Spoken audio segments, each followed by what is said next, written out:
Gavin sat straighter and looked around at the gathered knights. They were sombre and quiet. Everyone knew that he was riding to his death. "Some forward, this is," Gavin joked weakly.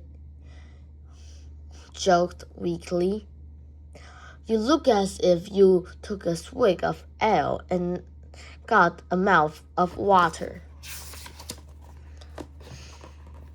"Some friend you are for keeping us out in the cold," Kay held back, his breathing misting the frosty air of the courtyard. Gavin surprised him with his first Ganu laugh in months. "Then I will not keep you any longer. A fireplace for you and a quiet for me. Farewell." A char rang out in response, and with a snap of the reins, Gavin and the Gringolet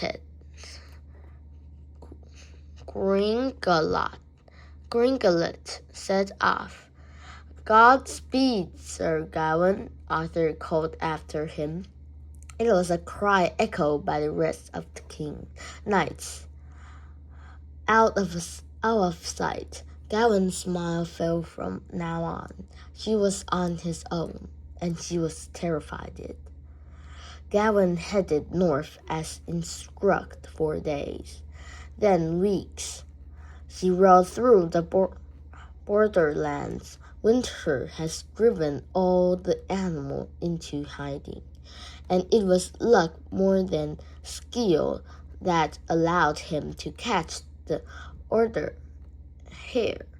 odd hare or bird to roast.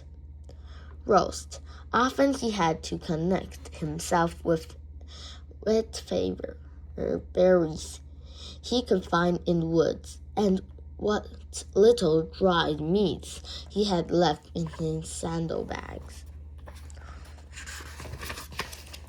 Cold snapped his strength, and the rain, the sky lashed Gavin for days on end, pounding him until all he could hear was the rain drumming on her armor.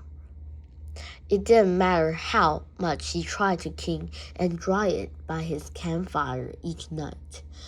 At the end of each long day, rust would be setting in again. Gavin feared that parts of it would soon size up entirely. The journey was slow and difficult, but through it all, Gringolet trudged on, his ears almost pretending fickling, back as Gavin spoke to him in the advance of anyone else. Not a day went by that Gavin didn't think about turning back. It was only the promise he had made to the Green Knight and his determination to uphold the knight's code of honor that kept him pushing onwards. When you think all hope is lost, look to the sky. Follow where your eyes and ears lead you, and you will find me. Gavin had gone over the Green Knight's words repeatedly, but all he saw when he looked at the sky were iron-gray clouds that promised yet more rain, until one day, during a rare dry spell, Gringolet slowed his pace and began to whinny nervously. "What's the matter, boy?" Gavin asked, patting the horse's neck reassuringly. His eyes searched trees and bushes that had long since lost their leaves. Dim light still made them impenetrable. Then he heard a loud growl behind them, twisting in the sandal.